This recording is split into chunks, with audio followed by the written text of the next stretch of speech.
안녕하세요. 혹시 여러분은 지옥으로 들어가려는 입구에서 누군가 저를 막아주었다면 어떤 기분이 들까요? 그 누군가를 은인으로 생각하며 감사하게 생각하겠죠. 그렇지만 저는 좀 달라요. 저를 막아주었던 은인이 선의로 그런 행동을 한 건 아니었거든요. 하루에도 수십 번 천국과 지옥을 오고 가며 고민에 시달렸던 저를 구해준 사람이 저의 상간녀였거든요.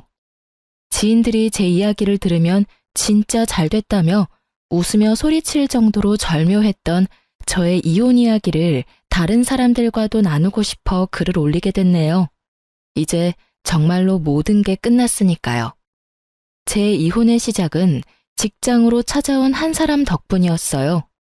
일을 마치고 급히 나오는데 한 여자가 저를 찾아왔더군요. 저는 급히 저를 찾았다는 여성을 안으로 들였어요. 당신이 이영준 씨 와이프예요? 저보다 한참 나이가 어릴 것 같은 그 여자는 무례한 태도로 팔짱을 끼고는 저를 아래 위로 훑어보더군요. 예, 그 사람이 제 남편이긴 한데 무슨 일로 그러시죠?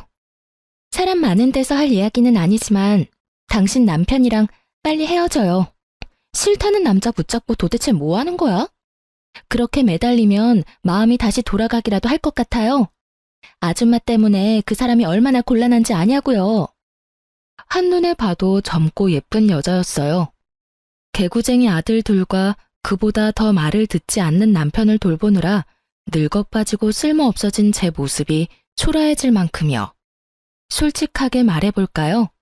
이렇게 예쁜 여자가 다 늙어 빠진 남편과 그렇고 그런 관계일 거라고는 상상조차 못할 만큼 늘씬하고 잘 꾸민 그런 여자였죠. 그리고 저런 말을 꺼낼 줄은 더욱 상상 못했고요. 정리 중이라 시끄러웠던 곳이 조용해졌어요.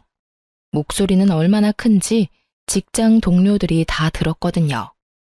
우리 남편이랑 뭐요? 저희 사귀는 사이예요. 무늬만 부부인 그쪽이랑은 완전 다르거든요. 뱃속에는 아이까지 있는데 깨끗하게 이혼해 줄 거죠? 여기까지 찾아온 이상 저도 맨입으로 이혼하라는 건 아니에요. 상간녀 소송 할 거면 해요. 그 사람이 다 갚아주기로 이미 약속했으니까. 그러니까 알아서 눈치껏 좀 빠져줘요, 아줌마. 그 이야기를 들으면서 저는 정말 천국과 지옥을 오갔어요. 동료들 앞에서 남편의 불륜이 탄로났다는 수치스러움과 지금 이 지옥 같은 상황에서 빠져나가게 해줄 거라는 안도감이 저를 가득 채웠거든요.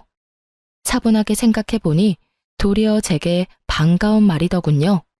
그리고 지금 이 상황에 이런 말을 하는 상간녀는 아무것도 모르고 있구나라는 걸 파악했거든요. 그래요? 그렇게나 사랑하신다고요? 그럼 이혼해 드릴게요. 그 늙고 볼품없는 남자를 원한다면 드릴게요. 꼭 결혼해서 행복하게 사세요. 제 말에 상간녀는 생각보다 더 크게 당황한 표정이었어요. 그럴 수밖에요. 모진 소리 들을 거 각오하고 여길 찾지 않았겠어요? 그런데 선뜻 이혼해주겠다니 본인도 당황스러운 거겠죠. 저는 웃어줬어요. 이 수치스러움과 쪽팔림보다도 눈앞의 상간녀가 저 대신 지옥으로 걸어 들어가게 될 걸 예상하고 있었으니까요. 남편의 상간녀에 대해 처음으로 알게 된 건 5년 전이었어요. 시부가 무척 많이 아팠던 때였죠. 남편은 사업으로 바쁜 사람이었지만 부모 생각은 지극한 효자라 바쁜 자기 대신 제게 시부모를 잘 모셔달라 했었어요. 당시 남편은 사업으로 많이 바쁜 상태였고 어쩔 수 없이 제게 그 수발의 몫이 돌아왔어요. 주변 사람들이 보면 참 잘한다, 때로는 너무 힘들겠다는 말을 들을 정도로 저는 시부모 수발의 진심이었어요. 제가 착해서가 아니라 만약 제 수고로움이 힘들어 보이지 않으면 남편이 합가 이야기를 꺼낼까봐 두려웠거든요. 그래서 눈에 띄게 열심히 한 면이 있었죠. 처음에는 아픈 시부도 그런 시부를 간병하는 시모도 제 수발이 당연하다는 듯 여기더라고요. 일을 하며 아이까지 돌보는 제가 일을 마치고 시댁을 찾아 청소하고 빨래하고 밥 해놓고 반찬하고 솔직히 어마어마한 양의 일을 처리했다고 보면 돼요. 합가하면 더 편했을지도 모르겠다고 이야기하지만 합가했었어 봐요. 이런 일 말고도 신경 써야 할 일이 얼마나 많겠어요. 그래서 열심히 했어요. 시무는 매번 제게 거리낌 없이 요구사항을 말했어요. 집 청소가 어떻다, 반찬이 어떻다, 신경 좀 써라 등등. 선의로 하는 일에 감나라 배나라 하시곤 했거든요. 남편도 제 스트레스에 한몫하긴 했죠. 시댁 상태가 말이 아닌데다가 저에게 그 수발까지 요구했으면 자주 시댁에 와서 들여다보기라도 해야 하잖아요. 그렇지만 남편은 매번 바빴어요. 사업하느라 바쁘다는 걸 알고 있었지만 정말 주말 부부만큼 보지 못하는 날이 더 많았거든요. 그때쯤에는 아들들도 아빠를 찾지 않는 게 당연한 일이 됐을 정도였고요. 제게 생활비를 많이 주지는 않았지만 분명히 저금을 하며 착실히 모으고 있을 거라는 생각을 했어요. 뭐, 다 착각이었지만요. 시부모를 모시고 병원을 다녀오는 길이었어요. 시부 상태가 나쁘다는 말에 급히 눈치 보며 연차까지 쓰고 나와 두 분을 모시고 갔다 오던 길이었거든요. 두 분 심기는 많이 불편했어요. 이거 봐라. 네가 같이 살고 있었으면 이런 일도 없었지 않니? 갑자기 아버지 쓰러지고 내가 할 수 있는 일이 없었어. 너희 진짜 합가할 생각 없는 거니? 네가 적극적으로 이야기하면 네 남편이 싫다고 할 리가 없지 않니? 어머님, 아들들 이사하면 학교도 다 옮겨야 하고 애들 친구들하고도 다 헤어져야 하잖아요. 예민한 나이인데 좀 이해해 주세요. 그리고 제 직장도 시댁에서는 너무 멀어서. 그러니 하는 말 아니냐? 직장을 우리 집 근처로 옮기던지. 그리고 손주들이야 뭐가 그리 중요해? 어른들부터 잘 챙겨야 아랫사람들이 잘 되는 거야. 그간의 제 노고 따위는 가뿐히 씹어드시는 시모 말에 기분이 상한 건 저도 마찬가지였죠. 제 시간, 노동력, 정신노동까지 써야 하는 일인데 합가라니 말도 안 되는 일이었죠. 그래서 간곡하게 안 된다며 운전에만 집중하고 있었어요. 그러다 길을 잘못 들게 됐어요. 시모 말 때문에 화가 나서 빠져야 하는 길에 빠지지 못하고 직진하게 됐거든요. 또 한참 둘러가야 된다는 생각에 한숨을 쉬는데 옆 차선에 어디서 많이 보던 차가 한 대 있더군요. 남편 차였어요. 반가운 마음과 화가 나는 마음이 동시에 들었죠.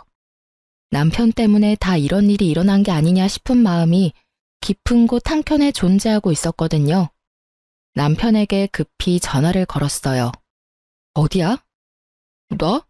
지금 지방 내려와 있어. 오늘 좀 바빠서 일찍 못 들어가.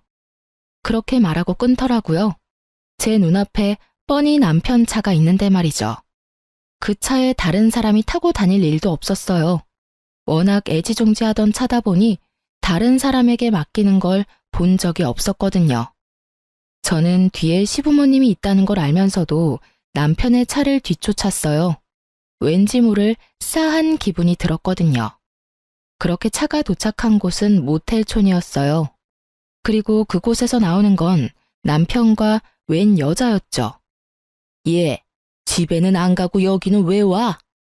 시모 말도 무시하고 저는 차에서 튀어나가며 남편을 불렀어요. 여보. 제 말에 남편이 깜짝 놀란 듯 뒤돌아보더군요. 제 얼굴을 발견하고는 팔짱 끼고 있던 여자 손까지 놔버리고요. 여자는 놀랐는지 후다닥 도망가 버렸어요. 여보, 당신이 여길 어떻게... 내가 할 말이지. 당신이 왜 여기에 있어? 그것도 새파랗게 젊은 여자랑. 여태껏 바쁘다더니 바람 피고 있었던 거야? 너 지금 바람 피면서 나한테 시부모님 수발 들도록 만들었어?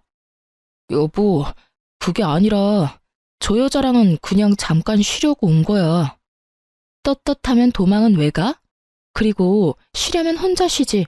왜 당신이 그 여자랑 같이 들어가서 쉬어? 그것도 모텔에서. 당신이 어떻게 나한테 그래? 애들이며 시부모님이며 다 나한테 맡겨두고 다른 년이랑 바람이나? 네가 사람이니? 사람이야. 이딴 짓 해놓고 나한테 합가하자고. 왜? 나 시댁에 처박아두고 다른 년이랑 더 편하게 붙어 먹으려고? 둘이 큰 소리를 내고 있으니 시모가 나왔더군요. 이게 다 무슨 일이냐? 어머니가 여기 왜? 아버님 갑자기 상태 안 좋아져서 내가 두 분 모시고 병원 다녀오던 길이야. 연차까지 쓰고 병원 갔다 오는 길에 당신 차 보여서 따라온 거야. 그런데 나한테 지금 당신이 무슨 짓을 했는지 알기나 해? 미안해, 여보. 정말 딱 한 번 만난 사이야. 당신이 생각하는 그런 일 없었어. 거짓말하지 마. 한 번 만난 여자 아니잖아. 당신이 원하면 이혼해 줄게. 나랑 이혼하고 그 여자랑 살면 되지. 무슨 헛소리야? 나는 당신이랑 이혼할 생각 없어. 진짜 내가 잘못했어. 그러니까 화 풀어, 응? 영준이, 너 이 녀석 도대체 뭐 하는 놈이야? 며느리를 놔두고 네가 바람을 펴? 이 호로 자식 같으니라고. 남편과 제가 싸우는데 시모가 버럭 화를 내더군요. 저도 그렇게 화내는 거 처음 봤어요. 아들 사랑이 지극하신 분이셨거든요. 그런 시모가 아들에게 화를 냈으니 저도 당황했죠. 잘못한 놈이 그렇게 뻔뻔하게 용서를 구해? 이 망할 놈의 자식. 네가 부모 보는 앞에서 그런 짓을 하고도. 저는 화가 나서 남편을 두드려 패는 시모를 말리고 제 차에 다시 태웠어요. 화가 끝까지 난 저는 다 때려치우고 어디론가 가버리고 싶었어요. 그치만 차에는 아픈 시부가 있고 시모도 충격받은 상태이니 어쩔 수 없었죠. 남편에게 모시고 가라고 하려는데 남편에게 급한 전화가 왔어요. 전화 받는 남편놈 놔두고 시모 다시 태워 시댁으로 향했어요. 합간이 뭐니 제잘되던 시모도 아무 말 없어졌고요. 시댁에 시부모님을 모셔두고 나오려는데 시모가 절 붙잡더군요. 예, 너희 정말 이혼할 거니? 그건 아니지? 모르겠어요. 약 받아온 건 식탁에 둘게요. 그리고 좀 있으면 제가 배달해 놓은 갈비탕도 올 거예요. 결제했으니 받아서 드시기만 하세요. 예, 이런 말 하기 그렇지만 한 번만 용서해 주거라. 내가 너에게 사과하마. 내 아들이라서가 아니라 한 번은 용서할 수 있지 않니? 대신이라고 하기엔 좀 그렇지만 내가 해줄 수 있는 게 있을 거야. 너희 시아버지가 가지고 있는 집이 있지? 그거 너한테 주마. 아들이 둘이나 있고 여태껏 가정 잘 꾸려왔으니 이혼은 하지 말거라. 그렇게까지 하지 않으셔도 돼요. 그 사람 마음이 떠난 거면 제가 뭘 해도 원상복구는 안 될 거예요. 내가 아들 녀석 호되게 혼내주마. 그러니까 한 번만 용서해줘라. 그 녀석도 잘 알 거야. 그 여자랑 깊은 관계였으면 그 자리에서 더 당당하게 굴었겠지. 그런 것도 아니지 않니? 필시 그냥 잠깐 정신이 나갔던 걸 거야. 내가 크게 혼낼 테니 네가 한 번만 눈 딱 감아줘. 저는 아무 말 않고 시댁을 나왔고 그날 저녁 집에 돌아온 남편과 밖에서 크게 싸웠어요. 애들 앞에서 싸우는 꼴 보여주기 싫어서 남편 차 안에서 이야기했거든요. 그래서 어떻게 할 건데? 어떻게 하고 말 것도 없어. 나 진짜로 그냥 가볍게 만났고 진지한 사이도 아니었어. 가볍게 만나서 모텔이야? 그렇게 넘어가려고 하지 마. 나는 당신이 그런 짓 한 거 절대로 용서 못해. 지금 내 상황이 얼마나 힘든지 알고 있으면서 그딴 짓을 해? 집에 당신이 들어오지 않는 동안 나 혼자 집안일에 육아에 시부모 부양까지 다 했어. 당신 일하느라 바쁘다고. 그런데 당신 바람 폈잖아. 여태까지 그랬겠지. 나 일하는 동안 여자 만나고 시부모님 나한테 맡겨두고 몰래 데이트했겠지.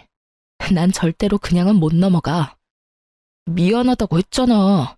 제발 한 번만 용서해줘. 나도 당신이 얼마나 힘든지 알아. 이제부터는 나도 도울게. 그럼 됐지? 이번에도 나한테 시부모님 맡겨두고 너는 혼자 싱글라이프 즐기게? 그럴 리 없잖아. 진짜로 미안하다고 생각해. 그니까 이번만 좀 봐줘. 우리 애들 위해서라도. 곧 중학교, 초등학교 들어갈 애들 걱정도 안 돼? 돈 많이 들 때잖아. 한 번만 용서해줘. 나 진짜로 2번 다시 바람 안 피울게. 그 말을 믿는 건 아니었지만 애들 말은 맞았어요. 사춘기 청소년, 예민한 아이들이었고 아이들의 미래를 위해서도 아빠가 없는 건 아니라고 생각했거든요. 아이가 걸려있는 일에는 언제나 제가 약자가 될 수밖에 없는 현실이 싫었지만 어쩔 수 없이 이번 일은 없던 일로 하기로 결정했어요. 그 부분에 대해 각서까지 썼죠. 그 각서가 종이 쪼가리일 뿐이라는 것은 알았지만 그것도 없으면 정말 아무것도 해결이 안 된 것 같은 기분이었거든요. 나중에 시모에게 다시 결혼 생활을 이어가겠다고 말했는데 시부와 시모는 저를 데리고 가 시부가 가진 집 명의를 변경해줬어요. 그러고는 남편에게는 아무 말 하지 말라고 하시더군요. 몰래 가지고 있다가 힘들 때 써먹을 수도 있을 거고 혹시라도 시부모님 돌아가시고 나면 도움이 될 거라고 말이죠. 그렇게 제게는 남편 모르는 시부 명의의 집이 생겼고 남편은 그 뒤로 조용히 지내서 모든 게 제자리를 찾아가는 기분이었어요. 솔직히 시부 명의 집이 생겼다고 해서 제게 큰 변화가 있는 건 아니었어요. 다만 참고 사는 이유 중에 시부모님의 당부가 생겼다 뿐이죠. 그 뒤로도 저의 생활은 크게 변함이 없었어요. 가끔 남편 뒤를 캐는 것 말고는요. 그러던 어느 날 갑작스럽게 시모가 교통사고로 돌아가셨어요. 시부는 충격을 받았는지 상태가 악화되어 병원에 급히 입원하셨어요. 장례를 치르는 동안 남편은 골똘히 무언가를 생각하는 모양새였어요. 저에게 건성으로 대하는 모습을 보며 기분이 나빴지만 상황이 상황인지라 그냥 넘어갔죠. 부모님이 돌아가셨으니 정신이 없을 것 같기도 하다고 생각했거든요. 상을 다 치르고 시부도 어느 정도 안정이 되어 퇴원하고 집에 돌아왔는데 시부가 이상한 소리를 자꾸 하시는 거예요. 어머님 어디 갔냐고 묻고 비밀번호도 잊어버리고 하루는 밖에 나갔다가 집을 못 찾아온 일이 생겼죠. 그렇게 시부를 데리고 병원에 가니 치매 증상이라고 하시더군요. 시모를 잃고 급격한 충격으로 이전부터 보였던 경미했던 인지장애가 더 심해진 거 아닌가 하고 추측했어요. 남편이 집에 돌아오면 그 이야기를 하려고 생각하며 집에 돌아왔는데 집 우편함에 편지가 하나 와 있더라고요. 보니까 남편의 건강검진 결과였어요. 2, 3주 전에 검진을 했는데 그때 결과가 나온 거죠.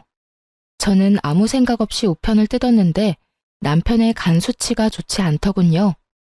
엄청 나쁜 수치는 아니었지만 재검을 하라는 의사소견이 있더군요. 당신 간 수치가 좋지 않아서 재검하라는데? 그 정도 수치는 괜찮아. 어머니 상 치르느라 몸이 좀 피곤했나 봐. 좀 쉬면 괜찮아지겠지. 그래도 혹시 모르니 정밀검사 받아봐. 나 오늘 병원 갔다 왔어. 아버님 모시고.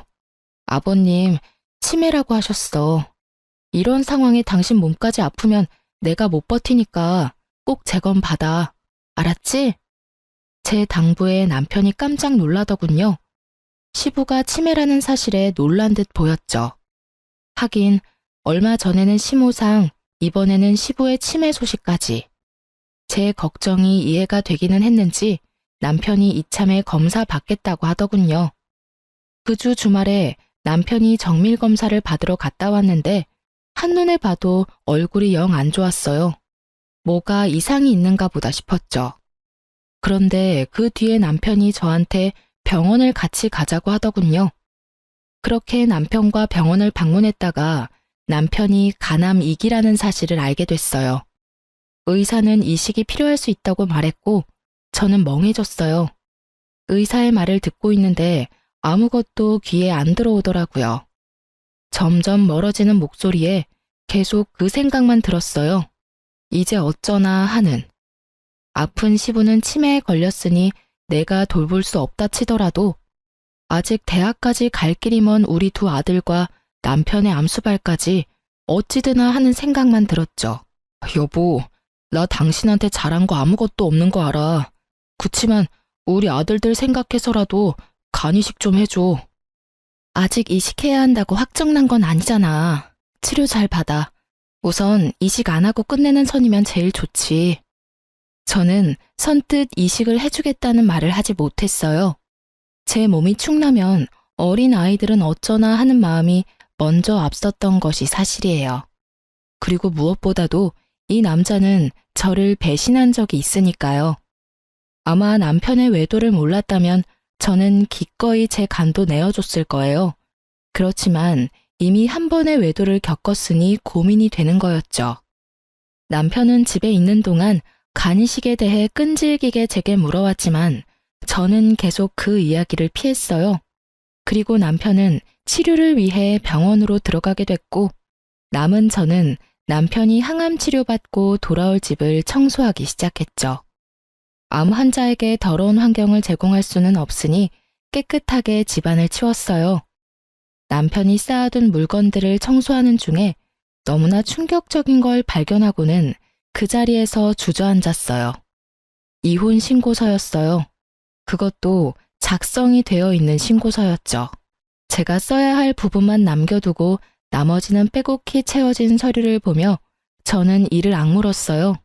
아마 이 서류가 자신의 암 진단 소식을 듣고 쓰여지지는 않았을 거예요. 분명히 암 진단 되기 전에 쓴 거겠죠. 그러니 지금 저한테 간이식 나팔을 불며 해달라고 난리인 거고요. 저는 자리에 앉아 그 분노를 고스란히 곱씹고 있었어요. 정말 욕이 한 바가지 나올 것 같았죠. 제가 뭐 때문에 이 집을 이렇게 청소하고 있는데 내 뒤통수를 치려고 준비를 하고 있었다니. 열받은 저는 청소며 뭐며 다 때려치고 남편이 쓰던 그 방을 그냥 더러워진 그대로 놔둬버렸어요. 그리고 이혼 서류 사진을 찍고 그걸 챙겼어요. 남편 놈이 원하는 게 뭔지 정확히 알아야 하니까요. 그 다음날 일을 하러 가서도 그 이혼 서류 생각만 했어요. 남편 놈이 왜 나와 이혼을 하려고 하는 것일까? 그 생각이 들었죠. 그리고 그 생각의 끝에는 여자가 있었어요. 남편은 외도를 한 적이 있었잖아요. 그때는 그냥 노는 사이라며 헤어졌지만 여태껏 만나고 있었을 수도 있죠. 그러면 좀 더 깊은 사이가 됐을 수도 있고요. 그렇게 하루 종일을 그런 생각과 씨름하며 스트레스 받던 제게 그 여자가 찾아온 건 퇴근하기 직전이었어요. 그리고 그 여자가 제게 남편과 헤어져 달라고 하더군요. 그 이야기를 들으면서 그 여자는 저를 화나게 할 작정이었던 것 같아요. 제가 화를 내면 낼수록 이혼이 더 가까워질 거라고 생각한 듯 하고요. 그렇지만 그 여자는 아무것도 모르고 있는 것 같더라고요. 하긴 남편 놈이 그 이야기를 상간녀에게 할 리가 있겠어요? 아프다는 이야기하면 떨어져 나갈 게 분명할 텐데 게다가 수발 들라는 걸 상간녀에게 말할 수나 있겠어요? 그러니 조강지처에게 이혼 서류 낼 시간을 미루면서까지 간이식을 원하는 거겠죠. 이 좋은 기회를 제가 놓칠 필요는 없었죠. 나를 호구로 보는 남편 새끼랑 그런 남편 새끼랑 붙어먹은 상간녀 둘에게 모두 제가 지니고 있는 짐덩이를 넘겨버리면 그만이니까요. 정말이죠? 진짜 그 사람이랑 헤어질 거죠? 그럼요. 헤어져 줄게요. 저도 이미 마음 뜬 사람 붙잡고 싶은 생각 없어요. 그런데 당신 여기 온 거 남편이 모르죠? 알면 분명히 말렸을 테니까요. 지금 당장 저랑 이혼하면 손해보는 건 남편 놈이잖아요. 그러니 지금 상간녀의 저 행동은 남편 상황을 모르고 혼자 벌인 일인 거죠. 상간녀가 이렇게 일을 벌려준 덕분에 저는 지옥의 입구에서 빠져나올 수 있게 됐잖아요. 상간녀도 흠칫하더군요. 그러면 내일 이 근처에 있는 대학병원 앞에서 만나요. 제가 남편도 데리고 나올게요. 어? 그 사람 이번에 출장이라서 며칠 못 본다고 했는데? 제가 데려올 수 있으니까 당신은 아무 말 하지 말고 대학병원 앞으로 오기만 해요. 내가 다 알아서 할 거니까. 이혼 서류도 작성해서 갈 테니까 걱정 말고 와요. 제 말에 상간녀가 의심의 눈빛을 보내더군요. 왜 이렇게 협조적인지 궁금했겠죠. 그래서 제가 말했어요. 그 사람 저번에도 바람 피웠어요. 두 번째 바람 피면 끝이라고 말했으니 끝인 거예요. 저도 미련 없고 재산 분할만 잘 끝나면 더 이상 볼 필요 없는 사람이거든요. 제 말에 그제야 의심을 거둔 상간녀가 약속 잊지 말라며 나가더군요. 직장 사람들 중 퇴근하지 못하고 남아있던 몇 명의 사람들이 제게 다가와 괜찮냐며 묻더라고요. 정말 이 순간에는 너무 부끄러웠어요. 상간녀가 회사로 찾아올 정도니. 솔직히 상간녀에게 남편을 넘기는 건 열받지 않았으나 저를 이런 비참한 꼴로 만든 건 정말 열받았어요. 게다가 남편이 앞에서는 나뿐이라며 동정심사게 말하고는 상간녀에게는 아프다는 이야기조차 하지 않고 저를 이용하려고 했다는 생각에 배신감이 무척 들었죠. 사랑하는 상간녀에게는 고생도 시키지 않는가 보다 하는 생각이 들었거든요. 그러니까 저도 남편 새끼 계획대로 해줄 필요 없잖아요. 그날은 남편이 퇴원하는 날이었어요. 항암을 하고 내려오는 남편을 데리고 대학병원 앞에 있는 카페로 가서 앉았어요. 남편은 첫 번째 항암제가 크게 나쁘지 않았는지 저번보다는 좀 더 건강한 모습이었어요. 여보, 여기는 왜 왔어? 커피 마시고 싶으면 테이크아웃해서 가면 되지. 왜 굳이 들어와서 마셔? 아, 오늘 여기서 만날 사람 있거든. 걱정하지 마. 곧 올 거야. 그 사람하고 약속한 게 있어서 꼭 전해줘야 하거든. 그럼 난 차에 가 있으면 안 돼? 안 돼. 당신도 옆에 꼭 있어야 해. 당신 건강도 걱정되고. 옆에 있어도 불편하지는 않을 거야. 당신도 아는 사람이거든. 제 말이 끝나기가 무섭게 상간녀가 카페 안으로 들어오더군요. 앉아있는 저와 뒤돌아 앉아있는 남편을 보며 환하게 웃음 지으면서요. 저도 일어나면서 아는 척했죠. 남편이 뒤를 돌아보는데 그 모습에 정말 웃음이 날 뻔했어요. 귀신이라도 본 듯한 표정이었으니까요. 약속 지켰네요. 이혼하기로 이야기 다 된 거 맞죠? 자기는 출장 간다더니 벌써 끝난 거야? 그럼 나한테 와야지. 와이프한테 잡혀서는. 당당하게 임신을 요구하는 상간녀 앞에 제가 이혼 신고 서류를 내놨어요. 남편이 제가 쓸 곳만 비워둔 신고서를 채워서 말이죠. 그걸 본 남편의 눈동자가 동그랗게 떠지더니 저와 서류를 왔다 갔다 보기 바쁘더군요. 이혼해줘. 어제 당신 애인이 내 직장까지 찾아와서 이혼하라며 난리더라고. 열받아서 이혼 안 해주려고 했는데 내가 청소하다가 당신이 써놓은 이 서류를 발견했거든? 이혼이 하고 싶었으면 미리 이야기했으면 됐잖아. 왜 질질 끌어서 사람을 힘들게 해? 내가 알아봤는데 당신 저 상간녀랑 오래 만났더라? 애까지 있다는데 알고는 있어? 하긴 아니까 이혼 서류를 써놨겠지. 내가 빈칸 채워왔으니까 이혼해줘. 자기야, 빨리 인감도장 찍어. 그러면 이혼 확정이야. 이제 우리 눈치 보면서 만나지 않아도 되고 우리 아이도 아빠 가지고 태어날 수 있겠지. 뭐해? 도장 안 찍고. 남편 새끼는 땀을 삐질삐질 흘리며 서류만 쳐다보고 있더군요. 하긴 저한테 요구해야 할 일이 얼마나 많은데 이혼이 하고 싶겠어요? 그리고 제 몸이 아픈 걸 알면 상간녀가 자기랑 결혼하고 싶겠냐고요. 그래, 도장 찍어. 상간녀가 도장 찍으라잖아. 알지? 도장 찍고 나면 다 끝나. 재산 분할하고 아이들 친권, 양육권 나한테 주면 돼. 그 이상 당신하고 나 사이에는 아무것도 없는 거지. 이혼은 안 돼. 너 여기 왜 왔어? 아니, 와이프 직장까지 쳐들어가서 무슨 짓 한 거야? 자기, 지금 나한테 화낸 거야? 아니, 겉보다 이혼을 왜 안 하는 거야? 저번에 하겠다고 철석같이 약속해놓고 왜? 너 혹시 와이프 못 떠나겠다 뭐 이런 거야? 나 임신까지 시켜놓고. 그런 거 아니야. 애는 책임질게. 그치만 이혼은 지금 하면 안 된다고. 당신 이해를 좀 해. 내 상황이 지금. 여튼 안 돼. 이혼은 절대 안 돼. 이혼은 절대 안 된다는 말에 상간녀가 남편 새끼 뺨을 철썩 때리더군요. 어휴, 어찌나 통쾌하던지. 와이프 버리고 사랑할 정도였던 여자 손에 맞으니 기분이 남달랐겠죠. 상간녀는 기분이 나쁜지 남편 놈에게 따지더라고요. 왜 안 된다는 건데? 속 시원하게 말 좀 해봐. 나 배신하는 거면 나도 자기랑 나랑 불륜한 거 다 까발릴 거야, 자기 회사에. 그 말에 남편이 입을 꾹 닫고 있자 상간녀가 열받아서 저를 보며 뭐라고 하더군요. 자기, 혹시 와이프한테 약점 잡혔어? 뭐 잘못한 거 있어? 아줌마가 말해봐요. 도대체 뭔 짓을 했길래 이 남자가 이혼을 안 하겠다는 거예요? 분명히 며칠 전까지 저한테 꼭 이혼하겠다고 한 사람이거든요? 그러게요. 이 이혼 서류 먼저 쓴 사람이 남편이거든요. 저는 빈자리 메운 거밖에 없었어요. 그런데 이혼을 왜 안 해줄까? 최근에 바뀐 건 그것밖에 없네요. 우리 대학병원 앞에서 만난 이유도 그것 때문이에요. 사랑하는 상간녀 상처받을까봐 가남 이기인 것도 말 안 했나 보네? 남의 입으로 듣기 싫었을 텐데. 미안해요. 시간 좀 더 있었으면 남편이 당신한테 말해줬을 거예요.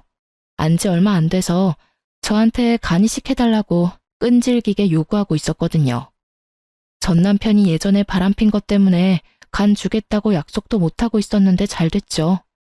이렇게 간 줄 수 있는 건강한 상간녀가 있으니까요. 아, 그런데 애가 뱃속에 있으니까 애는 낳고 줘야겠네요? 뭐, 그건 두 사람이서 알아서 하세요. 어차피 내 간만 아니면 되니까요. 이혼하면 간 줄 필요도 없죠. 하긴, 이혼하지 않아도 줄 생각은 없어졌지만, 제 말에 남편 놈이 식은땀을 줄줄 흘리며 입을 답싹거리더군요. 그리고 상간녀는 너무 놀랐는지 아무 말도 안 하고요. 왜요? 남편 달라면서요. 줄 테니까 알아서 잘 가져가요. 이혼 서류도 썼으니 도장만 찍으면 이혼하는 거예요. 약속대로 해주겠다는데 왜 그렇게 얼굴이 질렸어요? 제 말에 상간녀가 갑자기 아주 얌전해지더군요. 이번에는 남편이 상간녀 모습을 보더니 쌍심지를 켜더라고요. 내가 이혼하면 간이식 못 받아. 그리고 당신 힘들게 할 수도 있어. 그래도 당신 나 사랑하니까 간 줄 수 있지? 뱃속의 애를 생각해. 내가 살아야 애도 멀쩡한 가정에서 살 거 아냐? 그건 생각 좀 해봐야지. 자기는 내가 애까지 임신했는데 이식까지 해야겠어? 어차피 임산부, 출산한 지 얼마 안 된 사람들은 이식 같은 거 못 하잖아. 그러니까 이식은 다른 사람한테 부탁해. 야, 지금 일 다 망쳐놓은 게 누군데? 네가 혼자 이런 헛짓거리만 안 했어도 내가 와이프한테 간 받고 나서 이혼하면 됐잖아. 그리고 또 뭐야? 나 사랑한다며. 간 하나 못 주면서 사랑? 그 이야기를 듣는데 정말 열이 또 받더라고요. 마음을 최대한 차분히 하려고 했는데 제가 생각했던 대로 남편이 생각하고 있었으니 정말 배신감에 치가 떨리더군요. 정말로 간을 받고 이혼하려고 생각했다니 상간녀가 제 은인으로 보일 수밖에 없었죠. 그러는 자기야말로 내가 간으로 보여? 왜 내가 자기한테 간을 줘야 하는데? 막말로 우리는 남이잖아. 그리고 그런 일이 있으면 제일 먼저 나한테 상의를 했었어야지. 자기가 이혼하겠다고 해놓고 계속 질질 끄니까 내가 나선 거잖아. 다 따지고 보면 자기가 잘못한 거면서 왜 나한테 난리야? 지금 다 내 탓으로 돌린다 이거지?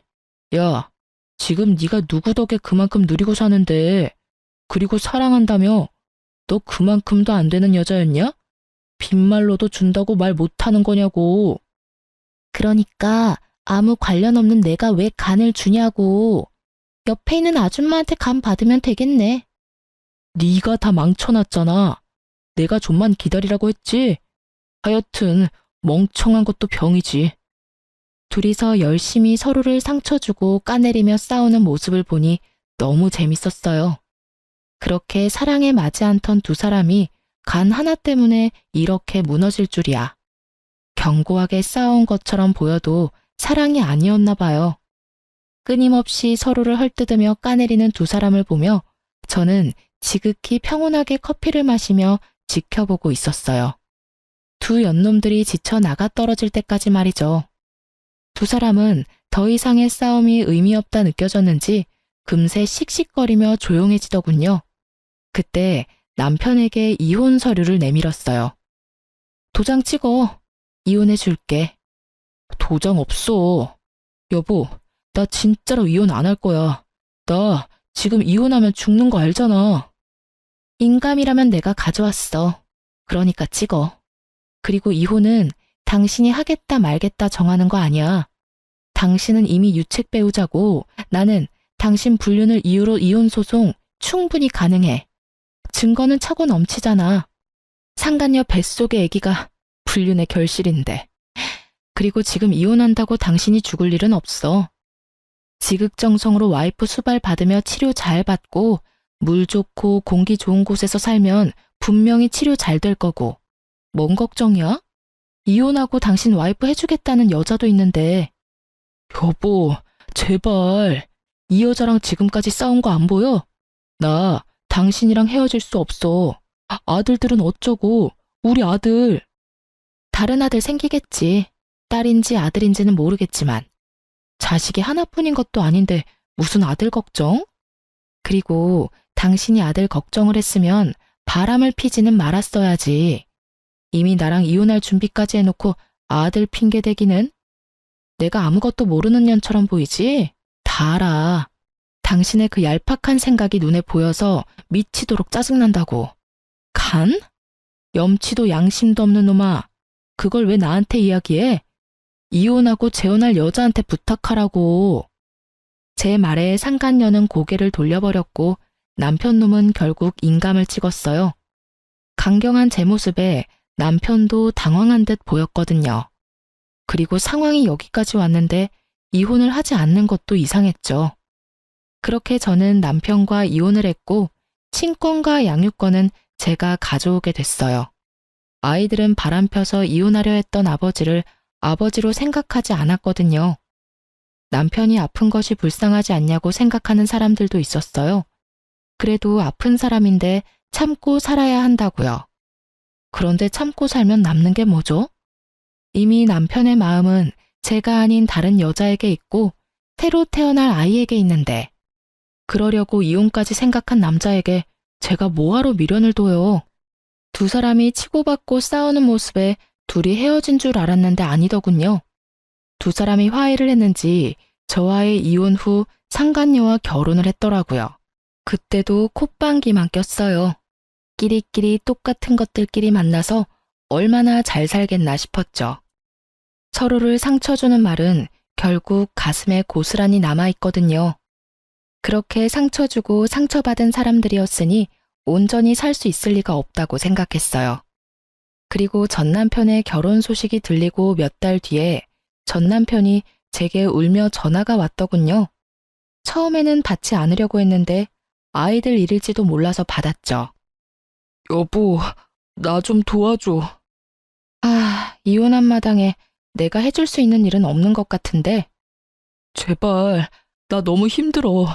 지금 입원해 있는데 보호자가 없으니 일 처리가 제대로 되지가 않아.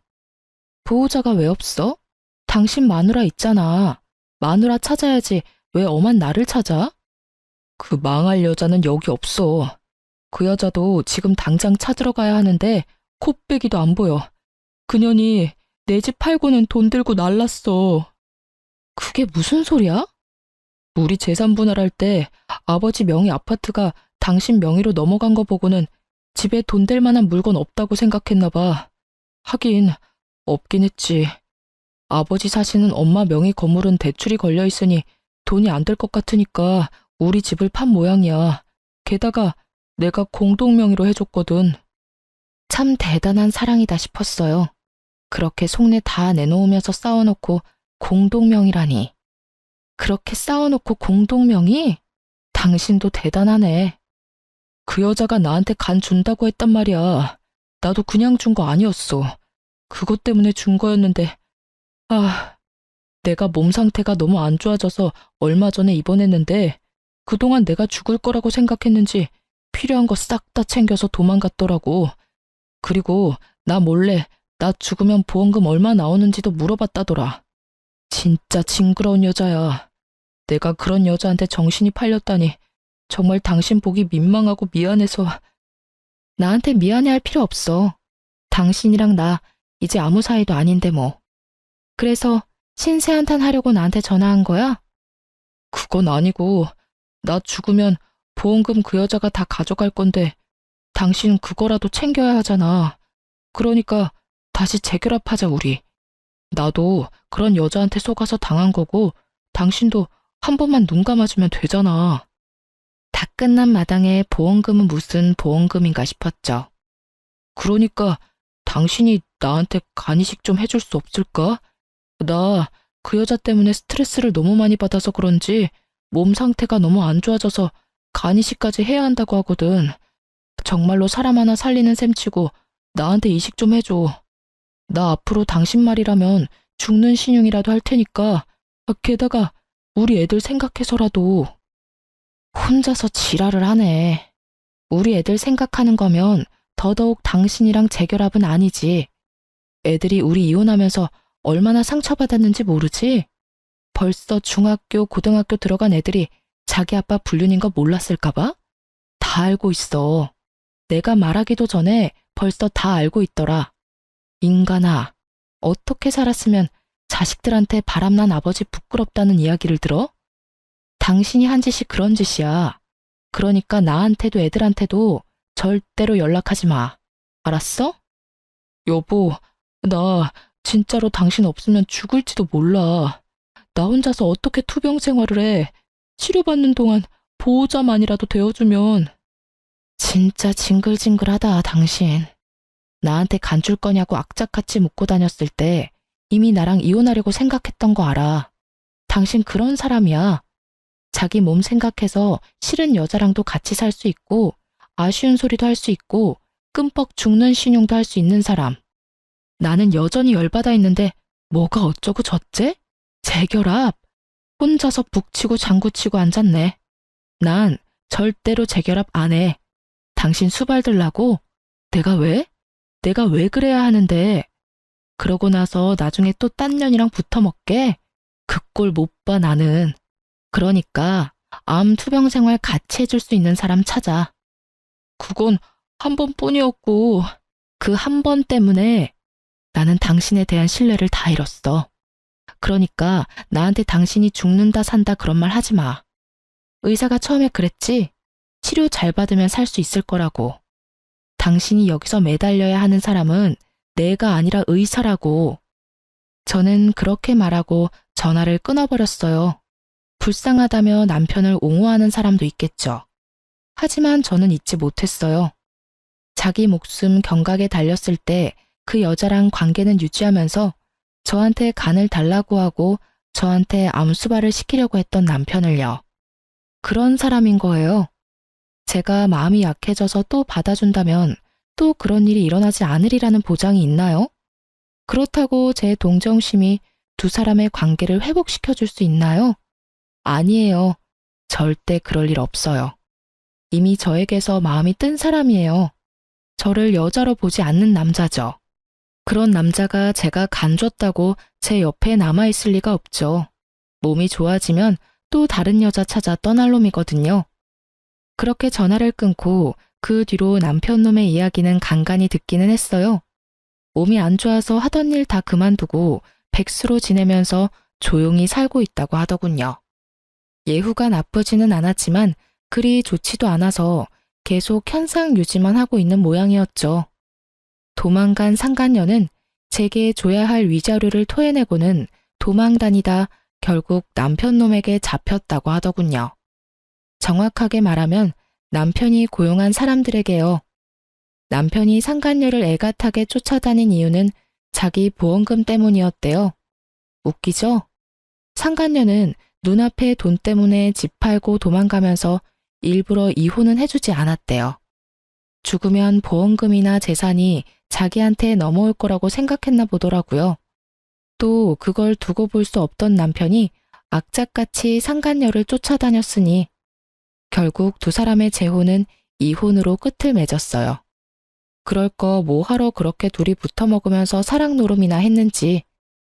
지금 생각해보면 저와 이혼하려고 결심한 주제에 자기 몸 생각해서 몇 년 더 데리고 있으려고 했던 전 남편의 그 오만함에 웃음이 다 나와요.